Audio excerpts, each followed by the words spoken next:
पाकिस्तान ने फिर से सीज फायर वायलेशन किया है। एलओसी पर 5 पोस्ट पर गोलीबारी की है। कुपवाड़ा, बारामूला, पुंछ, नौशेरा में फायरिंग की गई है। पाकिस्तान ने 7वें दिन भी संघर्ष विराम का उल्लंघन जारी रखा है और भारत ने जवाबी कार्रवाई की है। 1 से 2 मई की जो रात थी, यानी कि कल की जो रात थी 2025 की रात को पाकिस्तान सेना ने लगातार जम्मू कश्मीर के कुपवाड़ा, बारामूला, पुंछ, नौशेरा और अखनूर के क्षेत्रों में नियंत्रण रेखा के पार चौकियों से बिना उकसावे के छोटे हथियारों से गोलीबारी की है। इस बड़ी खबर पर हमारे सहयोगी रजत हमारे साथ बने हुए हैं। रजत, सीज फायर वायलेशन का बार बार की घटनाएं सामने आ रही है और पाकिस्तान की ओर से लगातार इस सीज फायर वायलेशन किया जा रहा है। क्या जानकारी है कल रात के बारे में?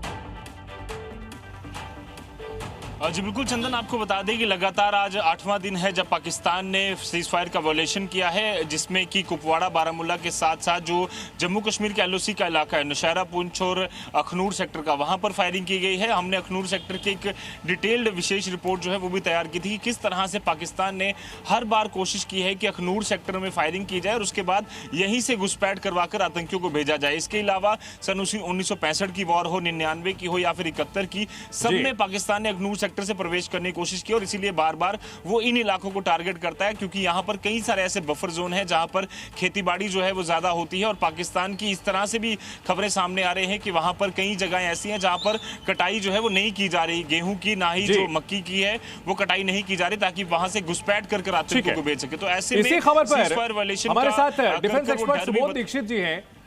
दीक्षित जी, अगर बात की जाए पाकिस्तान की एक और अंतर्राष्ट्रीय समुदाय के सामने बार बार जाकर यह कह रहा है कि भाई भारत को समझाइए, भारत के गुस्से को काबू कीजिए, और सीमा पर सीज फायर वायलेशन कर रहा है, यह क्या रणनीति दिखती है?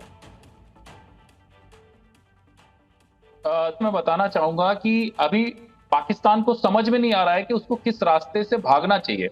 और ये शब्द मैं इसलिए यूज कर रहा हूं कि जब किसी को पता नहीं होता कि उसको करना क्या है और किस रास्ते से ना है, तो उसके सामने जो भी आ रहा है वो उस पर चलता चला जा रहा है।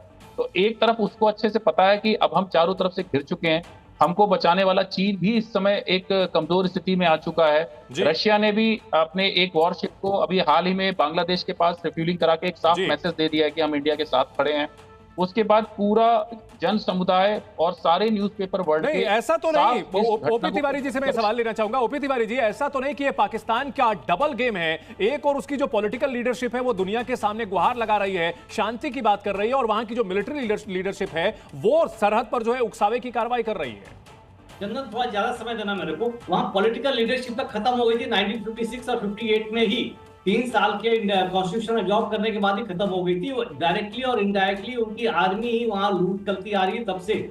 अब देखिए, ये जितने बातचीत होती है पॉलिटिकल लीडरशिप के साथ, वो कुछ भी नहीं मायने रखता, बिकॉज उनका जो आर्मी का जो कंट्रोल है पूरे देश पर कंट्रोल कर रही है। अब उनके आर्मी और जनरलों को देख लीजिए, बाजवा साहब पैसे लेके इंग्लैंड भाग गए, अब ये अपनी फैमिली भेज दी। हमारे हिंदुस्तान में किसी जनरल के पास इतने पैसे नहीं है कि जो अपनी फैमिली बाहर रख सके। तो पाकिस्तान की आर्थिक व्यवस्था को खोखला करने वाले इनके आर्मी ही है। पाकिस्तान को समझना चाहिए कि इनका मेन सरदर्द जो भी है पाकिस्तान की आर्मी है। कि पाकिस्तान की आर्मी के खिलाफ एक बार इमरान खान की पार्टी ने कदम उठाया था, कोर कमांडर के घर पे रेड किया था, लेकिन इनकी आर्मी स्ट्रांग है कि उनको दबा दिया गया। इमरान खान जेल में पड़े हैं इमरान खान। तो ये आर्मी को जब तक चेक नहीं करेंगे, आर्मी कंट्रोल नहीं करेंगे, इस आर्मी जनरल को, इस नमूने को जब तक असैसिनेट नहीं किया जाएगा, शांति नहीं होगी। इसने कैलकुलेटिव मूव किया था ताकि उसका जो मेन डायरेक्शन जो है बलूचिस्तान में जो इसकी हार हो रही थी, बलूचिस्तान में जो फंस रहा था, उसका झुकाव और डायरेक्शन इधर बन जाए। लेकिन उसके बच्चे बाहर का था, ये बहुत बड़ा हो गया। लेकिन यही है कि कुछ डिस्कंट्रोल एलिमेंट हमारे जम्मू एंड कश्मीर में है।